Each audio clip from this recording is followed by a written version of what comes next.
Hello everybody, my name is Brian Fitchner and I am an artist here at the Animation Academy at the Magic of Disney Animation at Disney's Hollywood Studios. And here at the studios we have dozens of characters that we draw here, including the classic Fab Five. That would be Mickey, Minnie, Donald, Goofy, and Pluto. And today I'm going to teach you how to draw Pluto. So we're going to start, of course, with our circle. We want to warm up that shoulder. So you can get that shoulder rotation. This is the only way you can make a perfect circle, is to get that shoulder rotation. Kind of keep everything stationary other than that and just get that in rotation. Do a little practice like that. Now, you want to keep your lines really, really light to start out. We're going to get those basic lines down. So we're going to start with a circle about the size of a baseball or an orange, and we're going to place it right in the middle of our page. Just go around multiple times. So, key to a good circle is repetition. Going around to be able to fix your flat spots, your indents, anything that makes it not a circle.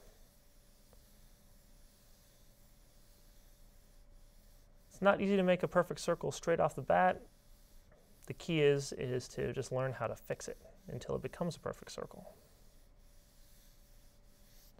Then we need guidelines. Guidelines, of course, are there to tell us where we put the pieces of the character, like eyes, nose, mouth, etc., etc., etc. We need to know where the center of his head is. That is going to be looking off to the left, so we're going to do a curved guideline making a crescent moon shape on the inside of your circle.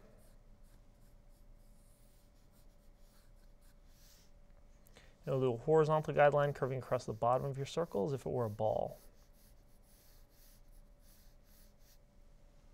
Now we want to do a little bit of measuring. We'll use our thumb and our index finger, and we can measure from just the left to the right side of the circle, get the width like that. And we'll just slide over so that our index finger touches the side of the circle. Where our thumb lands, we can just make a little mark. That'll help us out with how far out his snout's going to go. And we can draw a little line there if that helps as well. Then what we'll do is from where this horizontal guideline touches the circle, I'm just going to draw a really light line running out into that line out there. Then we're going to draw essentially a half circle by curving down and back up, running into the inside of the circle about a quarter of the way down this way. So runs right back into that guideline again. This just gives us the area of where snout is going to be. All right, now to draw the wrinkles in the top of the snout, we're going to start just to the right of the center guideline right here. On this guideline, I'm going to draw a little curve. It's going to run just outside of the circle on that straight guideline. Then we'll draw a second one running from the bottom of the circle. It's going to stay once again on that same guideline. Then a third. Everything stays straight.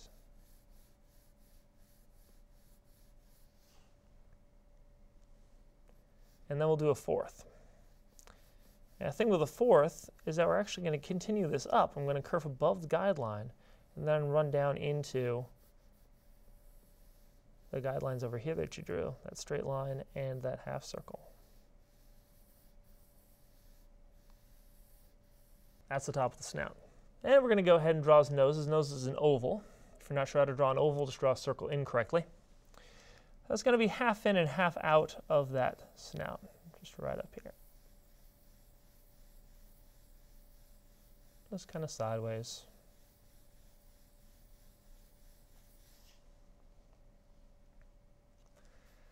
All right, now we can go back to that first wrinkle in the snout and or muzzle. The whole area can also be called the muzzle. And we're going to draw a little curve going above the line and running down into the guideline just on the other side of this line right there. That's actually his cheek. Then just on the guideline, following the same curve as the cheek above it, we get a little dimple, a little corner of the mouth right there. Then what we're going to do is we're going to go back to the middle of the nose, just straight down, just a little bit below it. We can be lined up across from this line right here. And I'm going to curve down a little bit, and then I'm just going to go straight across, going to flatten out and up into the middle of that dimple. That gives us the top of the mouth. And then we can just run over here and drag this line into that line. That gives us the entire top of his muzzle. All right. We're going to see his bottom lip. He has a little bit of an underbite, so I'm going to push his bottom lip out in the front. And then we're going to curve back. Just a little smooth curve there, almost like a very shallow question mark. And then from there we can just follow this line. It's connecting to the bottom lip right there. Just follow that half circle we drew. And once I get about here, I'm going to curve in just a little bit and curve back, running into the bottom of the circle. It gives a little bit more curvature and it gives us a chin.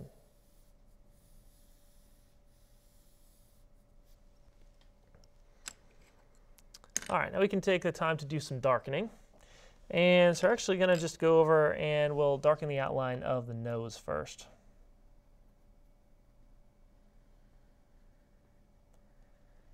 He's a puppy. He's got a wet puppy nose, so the light's reflecting off of that nose, so we can show that with a little glimmer of light in the top, a little oval in the top of the nose.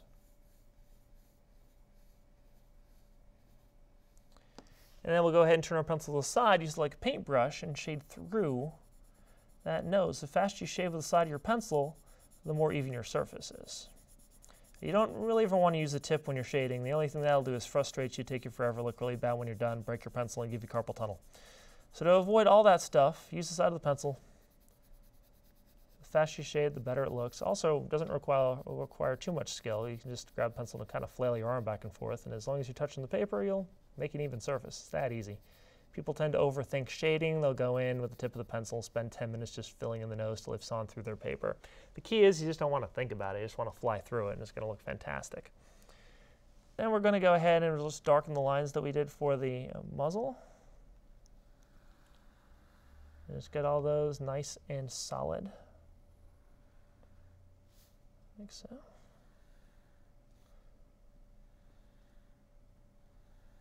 Pluto actually made his first appearance in September of 1930 in a cartoon called The Chain Gang.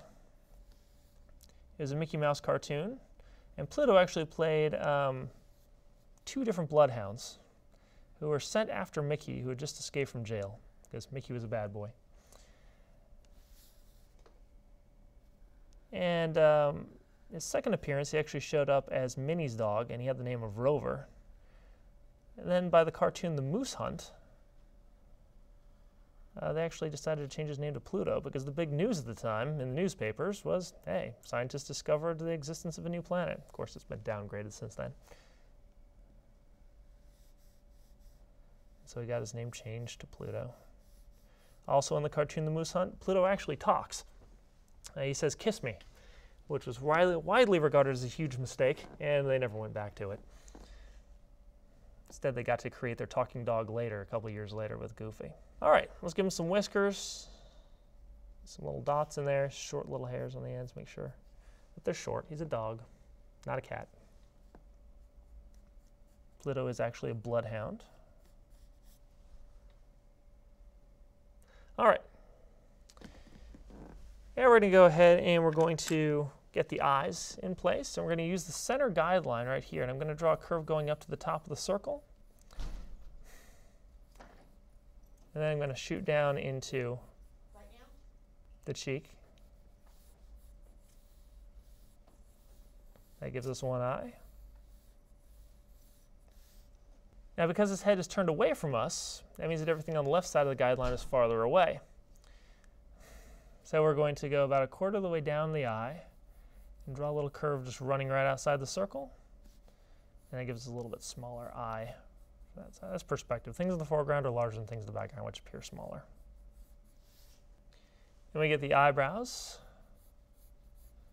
Eyebrows follow the same curve as the top of the eye. So we just hook above the eye there and hook above this eye over here.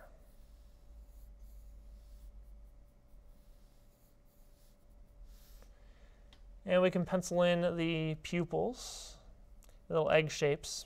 And you want to do this really, really light, because we're going to be going in behind the cheek with this one. Still want to draw the whole shape, though. Sometimes if you get lazy and just kind of try to makeshift a half circle or something, it's going to look weird, like his eye is a square. So you just kind of want to draw the whole thing in there. And over here we draw a little hook shape. You want to make sure you get that curve away from the side of the eye as well. All right, we can hop in and get that stuff darkened in.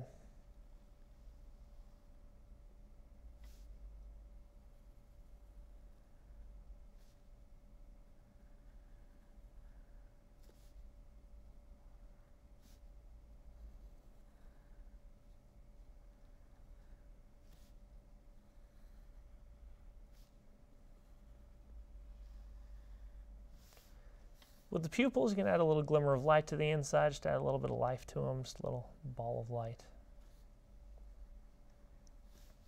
And then go ahead and shade in those pupils around the glimmer of light.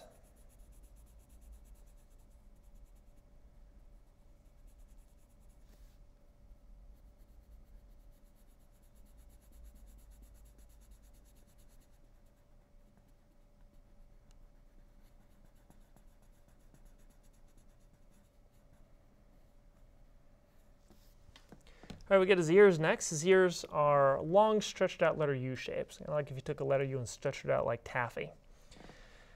And so what we're going to do is we're going to start just on the inside of the circle right here. We can draw a little curve going down, kind of an S curve, very shallow S curve. You don't want to make the ear too long because you don't want him tripping over it. And we add thickness to the end and then get thinner as we attach. So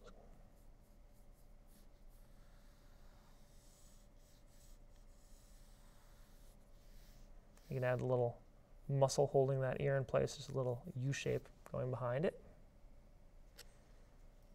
And then you can just, once you're happy with it, darken it.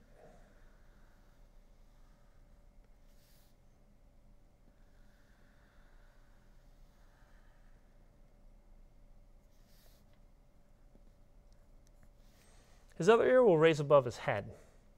And so we're going to start from behind the eye right here because that's where the ear is actually attached. So it's going to raise up right above the eyebrow right here. And I'm just going to draw a curve going up. Should be lined up above the nose. Then we can drop that down, make kind of a U shape, almost like he's waving at us with his ear, a U shape. And then we'll curve back, getting thinner as we attach. Now we can actually add thickness to this ear, almost making it look like a tongue, just by tracing over the top curve of the ear, curving down to the inside. Look at that. Going down a little bit farther, curving down, running back into that shape that you drew. That gives us a lot of thickness, almost like you can squish it.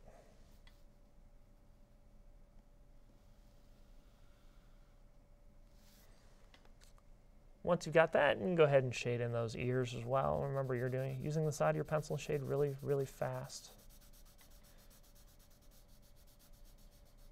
You don't have to be too precise or accurate with it. It's a quick sketch.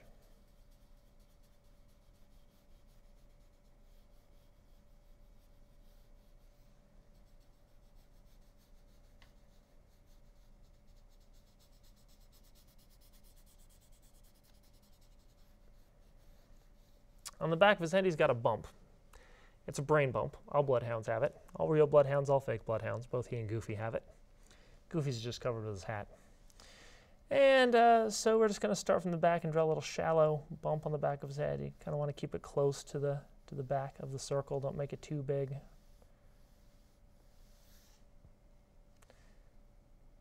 And you can trace back over that. We want to make it look like that bump's actually attached to the back of his head. So we do that by just pulling a little bit of the circle in at the top there and a little bit at the bottom. And you can run that into the ear. So. Now we can actually continue this line. He can go really lightly behind that ear and curve down. We get his neck. The other side of his neck is attached at the bottom guideline where it touches the circle. So you just really lightly draw through his muzzle until you come out right about here. And you get the other side of the neck. We can show a little bit of the collar. With me as low as I am on the paper, it's actually going to run off. Of course, his whole body is going to be off the paper, so we'll only see a little bit of the top of the collar. But it's going to run from the back of the neck. It's going to curve down, big U shape, looping back up. You can trace back over that. That gives us the opportunity to actually finish this attachment to his neck, because his neck's not just floating there, it's attached to his body. So we draw a little curve for the body. And we can draw kind of a parallel curve to this U shape, just starting from behind the neck. Curve around, running off the paper. It's important that if you do run out of room, that you do just run off the paper. It's always going to look better to run off the paper than it does to try to smash it in there or give them a teeny tiny little collar just to make it fit. And then we can see the back of the collar should be right in there by the ear. The other side, if you have room, would just be straight down below it. And from behind the ear, you can get the other side of the collar.